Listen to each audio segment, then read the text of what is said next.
Folks, it is hot out here and my garden is suffering. That's a bunch of chia right there, which is a warm season plant, and it is just getting brutalized. Even my Seminole pumpkin, a Florida native plant, is not looking great in this heat. And so today I want to go over 5 plus 2, 7, different plants that are actually thriving in this heat. Because we can complain, look at all the plants that are doing terrible, but today we're going to focus on the plants that are doing awesome despite this heat. Alright, so the first plant I want to highlight is this stuff right here. This is actually a variety of black-eyed pea. I don't know what it is because I actually stole the seeds out of somebody else's garden without asking. That's what stealing is. And I grew it and it's doing great. It has shown no signs of heat stress. It's been growing vigorously. I mean, it's pretty much taken over this whole fence. It's growing up into these canna lilies. It's doing really well, but it hasn't produced any peas yet. And so I'm not sure what its deal is because its parent plant obviously produced peas that I could steal.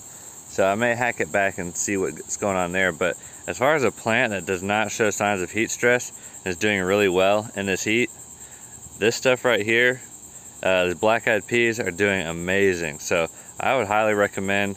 You could even go to the store and buy a pound of black-eyed peas and just grow them, and I would expect them to do well despite the heat. Alright, so the next plant, another southern classic, is this peanut. Peanuts are super resilient and they have not really shown any signs of heat stress.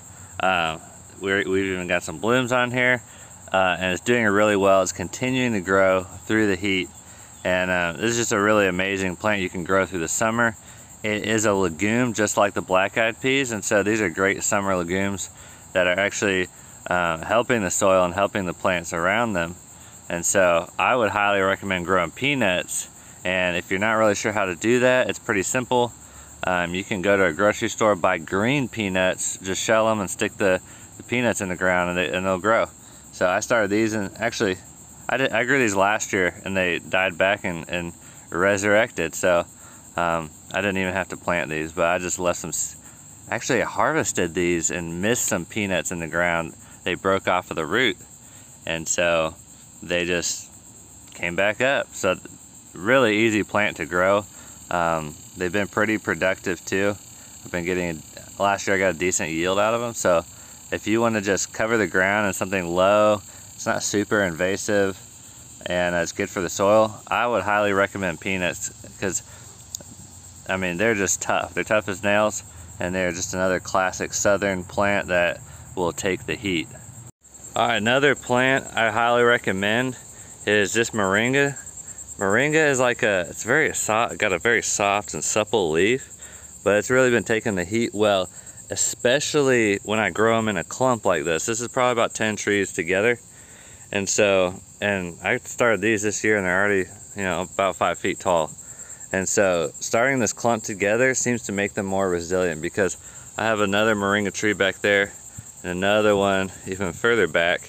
And they're not looking, they're showing a little bit of signs of heat stress, but this one is getting more sun, but it's growing as a clump. So there's multiple tree trunks under here. You see all those different trunks, and so we've got, I don't know, it's probably less than 10, but there's at least 4 or 5 decent sized trees in there that are about the same size class. But this is the most nutritious plant you can find in the whole world, I believe. It's not the most, it's at least the most nutritious that's like kind of commonly accessible. So I just got seed from a friend down in St. Petersburg and grew these, and they're very quick. They will freeze back, but I'm not too worried about it because after the frost they'll resurrect, just like most of the other plants here. So these are very heat tolerant. They're a tropical plant, and even here in North Florida they do really well.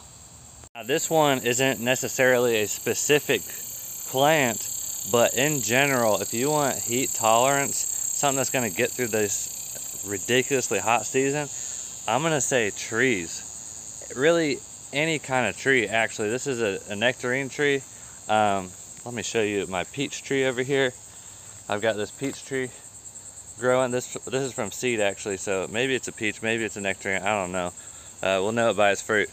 And then I've got a little persimmon tree here. There's another one back there.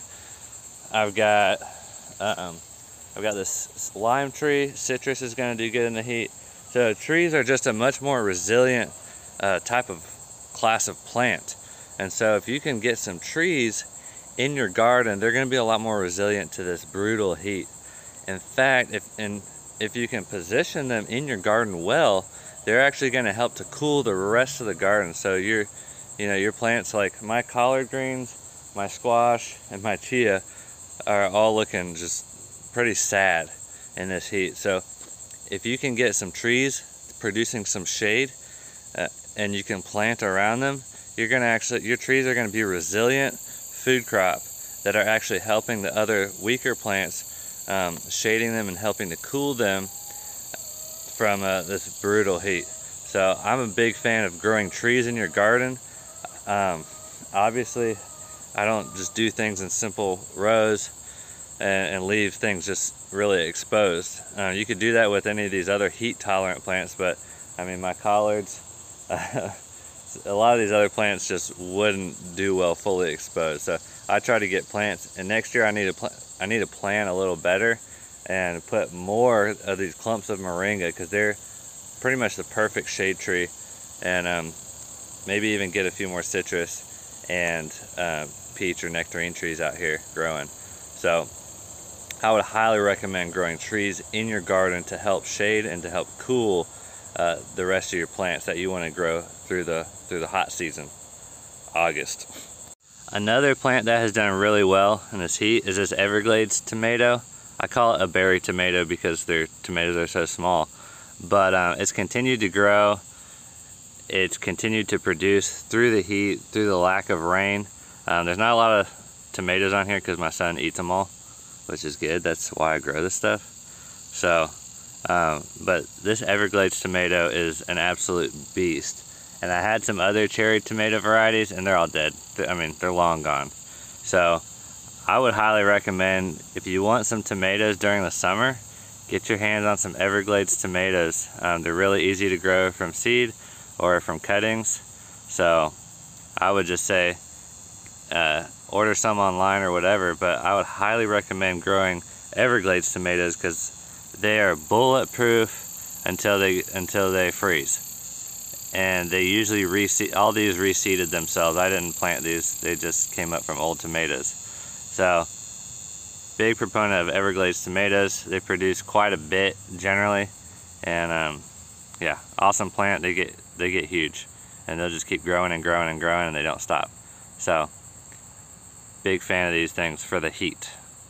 Alright, so this is another tropical plant I highly recommend for the heat. This is obviously, well, maybe not so obvious to everyone, but this is a pineapple plant, and they take a while to produce, and they're not super exciting. It kind of feels like they just sit there and do nothing, but one day after 2 or 3 years, a beautiful pineapple will pop up. But they have been absolutely resilient to this heat, not showing any signs of heat stress.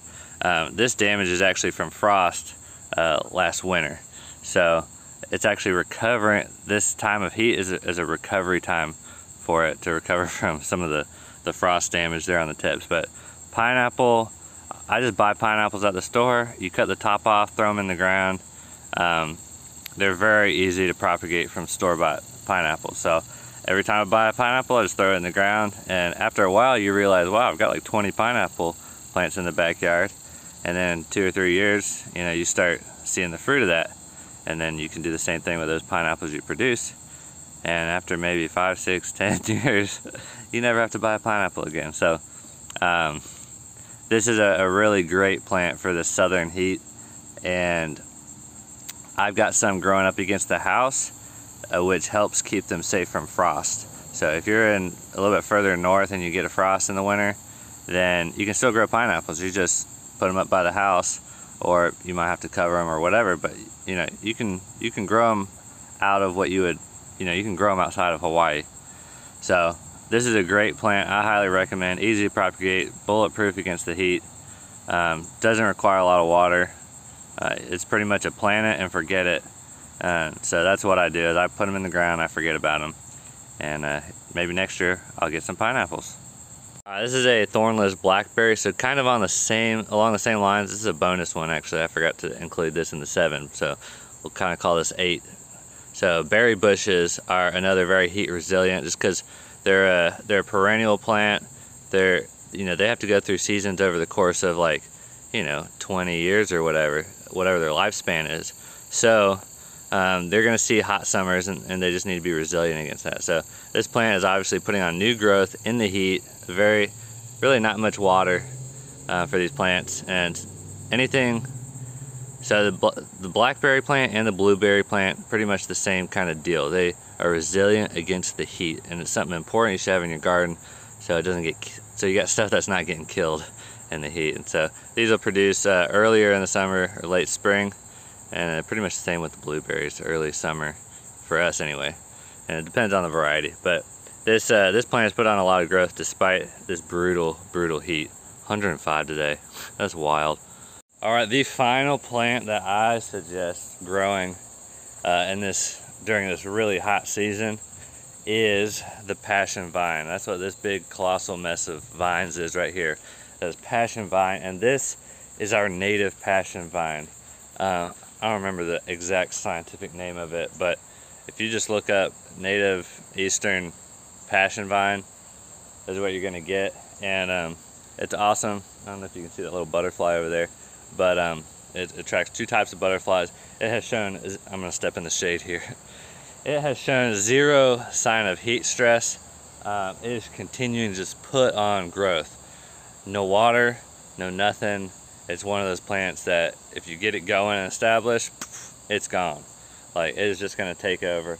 In fact, I have to pull up. It's sending out root suckers all over my garden. And every time I see them, I gotta pull them up, because that plant will literally take over my entire garden if I let it. So I've given it a little trellis to grow on, and actually you can see some bigger leaves. That's more black-eyed pea in there. So I got a few vines growing in there, and those are both very aggressive vines, so I'm just letting them duke it out. But this is a plant, it's a native plant. It's made for this environment. It's made for these hot summers, and it produces a very delicious fruit. And I will have a video on this plant very soon.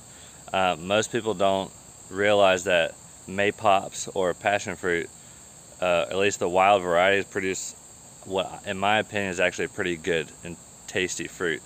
So I think it's worth growing in your garden. My son absolutely he destroys passion fruit. He's passionate about them. So every morning we get to come out here, and I say, go look for passion fruit, and they will fall off the vine underneath there. So he goes in there and digs them out. But this is a plant that I don't see in people's gardens very often. This one actually, I didn't propagate it. It popped up on its own. So maybe a bird pooped out a seed or something, or a raccoon pooped out a seed. Something pooped out a seed in my yard, and so this is just a free gift from the Father for me. And so I'll take it, and I'll take the fruit from it as a gift. I mean, why not? And so I highly recommend having this. I'm considering selling some seeds, or just sending out some seeds, because this isn't something you see a ton. If you're just out on a walk through the woods, you may not ever see it. And fortunately, I grew up in a place where there was a lot of it, but the surrounding areas didn't necessarily have much. So, and I don't really know where any other vines are around here. There's one probably 5 miles away. That's the closest vine I know about. So this one there has to be one. Well, a bird could have eaten that one 5 miles away and pooped out in my yard. I don't know, but this is an awesome vine. The flower on the thumbnail of this video, that's what that is. It's that passion flower. So I'm a big fan of it. It is bulletproof. It's a little too bulletproof, but as long as you're in your garden at least once a week and you can hack things back, it's not going to take over. So it requires some management. So those are my 7/bonus 8 different plants that I am personally growing, and I am physically seeing them thrive when the temperatures soar up to 105. They're not getting any water, so they're bulletproof. You should grow them. Now they're bulletproof in the heat. The winter is going to kill them, but they come back. So the roots stay there. All right, we're finishing this video. In conclusion, these are the plants that you should grow in a hot environment if you want them to thrive. That was a good conclusion. I don't care. All right, bye guys. Have a great day and get to gardening. Psych! You thought you got rid of me. One more important plant I need to point out, because this is something I'm really excited about, and I can't believe I actually forgot about it, but it's just starting to come up, which is funny that it's coming up in this heat. This grass right here, and a lot of grasses, warm season grasses are pretty resilient to the heat, but this right here is sugar cane. So I'm very excited about this. I've got 2 little clumps coming up, and it is so easy to grow. I just took a length of sugar cane you can probably buy at like one of these ethnic food stores, and I just buried it and forgot about it. And one day I came out and boom, I got 2 feet of growth. I got another one back over here, but it's kind of in the weeds a little. So this one's a lot easier to see. But that is some homegrown sugar cane, and it has not showed any signs of heat stress. It is sprouting and coming up and growing, which is usually the most vulnerable stage, but it's doing awesome.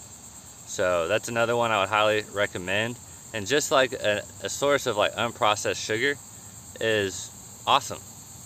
And my son, there's nothing better for a kid than to get a chunk of sugar cane and just gnaw on it. I did it when I was a kid, and I think this is an experience every kid should be able to have. But that's my opinion, and it's correct. Anyway, this video is done. I just wanted to point that one out. So we got up to nine different things that are doing really well in this heat. So I hope you guys have a wonderful day and get to growing.